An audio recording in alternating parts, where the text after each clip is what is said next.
गोकुल और गोपाल दोनों एक ही गांव के रहने वाले थे। दोनों अपने अपने काम से एक दिन पड़ोस के गांव में गए हुए थे। अपने गांव लौटते समय वे दोनों साथ आ रहे थे। गोपाल को अपने बारे में डींग हाँकने की आदत थी।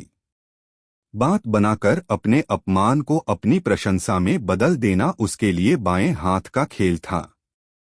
जैसे ही वह अपने गांव पहुंचा, उसने सामने की गली से किसी को घोड़ा गाड़ी से आते देखा। उसे देखते ही उसने गोकुल से कहा, आज तो मैं बुरी तरह उलझ जाऊंगा।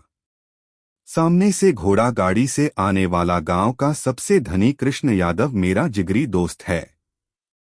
बचपन में एक साथ पढ़ते और तरह तरह के खेल खेला करते थे।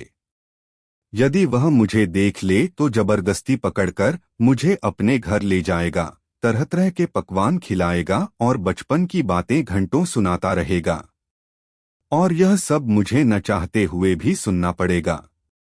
मेरे पास इतना समय कहाँ है। मुझे अभी घर जाकर कितने ही सारे काम करने हैं।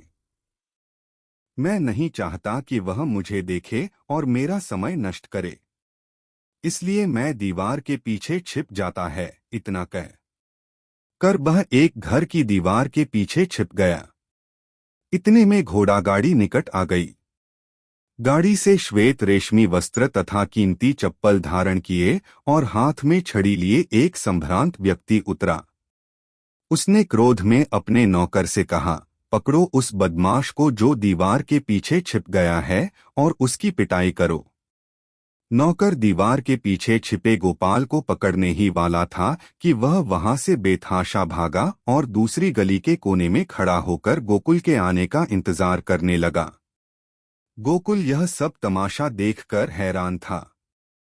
गोपाल के पास पहुंचकर गोकुल ने उससे कहा, कृष्ण यादव तो क्रोध में अपने नौकर से तुम्हें पीटने के लिए कह रहा था, परंतु तुम तो कह रहे थे कि। बीच में उसकी बात को काटते हुए गोपाल ने कहा कि वह मेरा जिगरी दोस्त है।